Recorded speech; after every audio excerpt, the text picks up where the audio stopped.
Recently आप लोगों ने इस वीडियो को देख लिया होगा जहां पे दिख रहा है खिड़की के अंदर से आप देखेंगे वहां पे एक F-16 जो है उड़ रहे हैं और यहाँ पे हमारे प्राइम मिनिस्टर हैं नरेंद्र मोदी जी और ये जा रहे हैं इंडोनेशिया में। और ये जो जितने भी फाइटर जेट्स हैं जो उड़ रहे हैं आपके सामने ये हैं इंडोनेशिया के F-16 जो कि एक तरीके से गुड जेस्चर के लिए और एक रिस्पेक्ट के लिए शो कर रहे हैं। एंड अब ये जो हमारे जो नरेंद्र मोदी है वो ऑलरेडी उतर चुके हैं और यहाँ पर डील हुई है और यहाँ पे 3 डील हुई है। सबसे इंपॉर्टेंट डील है ब्रह्मोस की जो डील है, जो हमारा जो मिसाइल है जो एक क्रूज मिसाइल है उसकी डील हुई है। दूसरी अस्त्र मार्क 1 की बात हुई है एंड तीसरी चीज़ सबांग पोर्ट डील के बारे में बात हुई है। और ये मैं बताता हूँ इसकी स्ट्रैटेजिक लोकेशन में आपको बताऊँगा कि सबांग पोर्ट के अंदर क्या क्या है एंड ये क्यों इंपॉर्टेंट है इंडिया के लिए और चाइना को कैसे ये थ्रेट क्रिएट कर सकता है एंड चाइना के लिए एक जो मलक्का स्ट्रेट डायलेमा है उसको और ज़्यादा मजबूत कर देगा।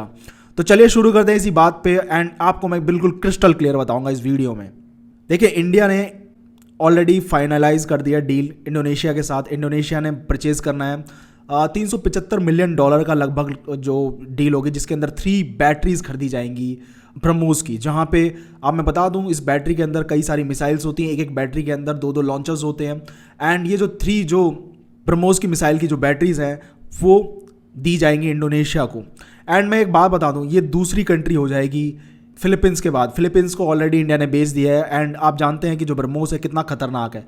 ब्रीफली आपको बता दूँ ब्रह्मोस एक क्रूज मिसाइल है जो कि एक डायरेक्ट पाथ का यूज़ करती है, मतलब कि ऐसे जाएगी ऊपर एंड ऐसे होके सीधी जाती है, ना कि बैलिस्टिक पाथवे का यूज़ करके ऊपर जाकर फिर नीचे गिरी, ऐसे नहीं जाती, डायरेक्टली जाती है। ये मिसाइल जो है काफ़ी खतरनाक है। आपने ऑपरेशन सिंदूर में भी देख लिया होगा जो हमारे ब्रह्मोस ने काफ़ी प्रिसाइजली जो अटैक किया है पाकिस्तान की जितनी भी एयर बेसिस पे, चाहे वो रावलपिंडी का हो चाहे वो कहीं का भी, जितने भी इनके जो मेजर एयरपोर्ट हैं वहाँ पे इंडिया ने ब्रह्मोस का यूज़ किया एंड इनको एकदम लावारिस सा बना दिया था कि इनकी जो फाइटर जेट्स हैं वो बिल्कुल भी नहीं उड़ पा रहे थे। इसलिए जो ब्रह्मोस की जो मार्केटिंग हुई है ऑपरेशन सिंदूर के बाद वो काफ़ी डिसेंट हुई है एंड जिसकी वजह से बहुत सारी कंट्री जो हैं इसके अंदर इंटरेस्ट ले रही हैं। बेशक से इन लोगों ने खूब ज़्यादा प्रोपेगेंडा फैलाया कि हमारे जो बहुत सारे फाइटर जेट्स गिरे हैं पाकिस्तानियों ने, लेकिन उसके बावजूद भी जो एक्चुअल जो डिफेंस रिसर्चर हैं उन लोगों को पता है अच्छे से, और वो हर कंट्री में होता है। और जो भी कंट्री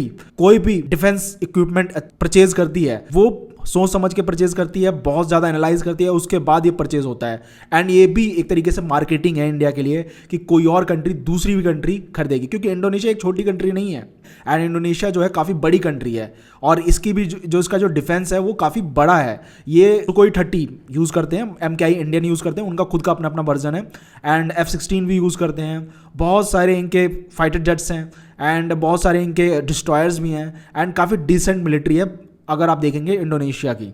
अब हम बात करते हैं अस्त्र मार्क 1 मिसाइल के बारे में जो कि air to air missile system है। मतलब कि एक तरीके से ये जो मिसाइल है वो फाइटर जेट्स लेके उड़ता है एंड इसको यूज़ किया जाता है बियॉन्ड विजुअल रेंज के लिए। अब मैं बता दूं बियॉन्ड विजुअल रेंज उसे कहते हैं जब कोई भी आपको आंखों से नहीं दिख रहा, मतलब विजुअल रेंज से बाहर है, मतलब कि वो आपको रेडार पे दिख रहा है लेकिन आप अपनी आंखों से नहीं देख सकते, उसे हम बियॉन्ड विजुअल रेंज कहते हैं। उसमें रेडार में लॉक कर दिया जाता है एंड अटैक करके डिस्ट्रॉय कर दिया जाता है एरियल टारगेट। वो कुछ भी एरियल टारगेट हो सकता है, चाहे वो ड्रोन हो सकता है, चाहे वो कोई दूसरे फाइटर जेट्स हो सकते हैं या कोई बॉम्बर हो सकता है, कुछ भी हो सकता है। ये मार्क 1 जो हमारा मिसाइल है अस्त्र का, ये काफ़ी डिसेंट है। अगर आप देखेंगे इसकी जो रेंज है अराउंड 80 से 110 किलोमीटर की रेंज है, इफेक्टिव रेंज है ये, और काफ़ी मतलब कि आप देखेंगे ये जो मिसाइल है हमारा प्रॉपर इंडिजीनियस। अब वहीं यहाँ पे ब्रह्मोस देखेंगे वो इंडिजीनियस नहीं है, वो रशिया और इंडिया ने दोनों ने मिल के बनाया है और वहाँ पे हमारा पूरा इंडिजीनियस कंपोनेंट नहीं, मतलब 53 या 50% के आसपास है। लेकिन यहाँ अस्त्र जो है हमारा जो मिसाइल है ये काफ़ी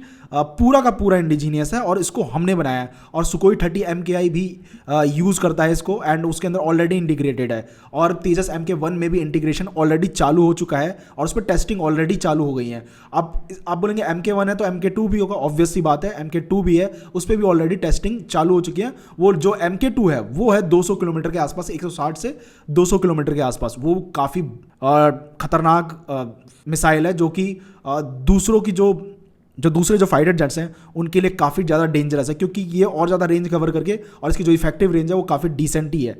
जो हमारे पास मीटियोर है ना उसके लेवल का ये मिसाइल है और जो कि हमें खरीदना नहीं पड़ेगा। और ये जो MK1 जो जा रहा है ना इसकी भी बहुत बड़ी मार्केटिंग हो रही है, क्योंकि इंडोनेशिया खरीद रहा है और ये पहला जो मतलब कि हमारा जो एक्सपोर्ट होगा अस्त्र मार्क 1 के लिए। अब बात करते हैं सवांग पोर्ट के लिए। जो सवांग पोर्ट है दोस्तों, जो सवांग पोर्ट है आप देखेंगे, ये देखिए ये है इंडिया। आप जानते हैं कि ये है स्ट्रेट ऑफ हार्मोस, ये पर्शियन गल्फ के पास। और ये आप जानते हैं बहुत ज़्यादा न्यूज़ में है, हर इंसान को पता है स्ट्रेट ऑफ हार्मोस के बारे में। यहाँ से 20% तेल होके जाता है एंड बहुत ज़्यादा इन्फ्लेशन BC की वजह से बढ़ गया है। एंड आपने मलक्का स्ट्रेट के बारे में भी सुना होगा। ये है जो मलक्का स्ट्रेट है, काफ़ी इंपॉर्टेंट चोक पॉइंट है। ये इससे भी ज़्यादा इंपॉर्टेंट चोक पॉइंट है जो स्ट्रेट ऑफ हार्मोज है ना, इससे भी ज़्यादा इंपॉर्टेंट चोक पॉइंट है ये। एंड उसी के पास ये पड़ता है सवांग पोर्ट। इसको इंडिया और इंडोनेशिया दोनों मिलकर इसको डेवलप करेंगे। अभी प्रॉपरली इसके बारे में पता नहीं है कि ये मिलिट्रली डेवलप करेंगे या नॉर्मली कॉमर्शियल पर्पज़ के लिए, लेकिन ये डेवलप करेंगे तो इंडिया जो है, इंडिया को बहुत बड़ा एक्सेस मिलेगा। इंडिया के पास ऑलरेडी एक्सेस है अपने अंडमान एंड निकोबार का। एंड ये जो है मलक्का स्ट्रेट और ज़्यादा नज़दीक हो जाएगा और चाइना के लिए जो मलक्का स्ट्रेट डायलेमा है वो और ज़्यादा मजबूत हो जाएगा। एंड चाइना के लिए बहुत दिक्कत हो जाएगी फ्यूचर में, क्योंकि देखिए जो 60 to 70% या 80% के आसपास जो है ना चाइना का जो ऑयल है यहीं से होकर गुजरता है। अब बोलेंगे यहाँ से भी तो जा सकता है, नहीं, यहाँ का जो पैसेज है ना वो काफ़ी मतलब कि यहाँ पे जो पैसेज है ज़्यादा गहरा नहीं है। यहाँ पे जो बड़े बड़े जो कंटेनर्स हैं वो आसानी से जा नहीं सकते। यहाँ जो है काफ़ी डिसेंट पैसेज है, जो कि मतलब कि आसानी से रास्ता मिल जाता है इनको और ये आराम से यहाँ से निकल जाते हैं। अगर ये चोक हो गया ना तो चाइना को बहुत बड़ी दिक्कत हो जाएगी। आप बोलेंगे कि ये चोक हो गया तो ये इनका CPEC भी है।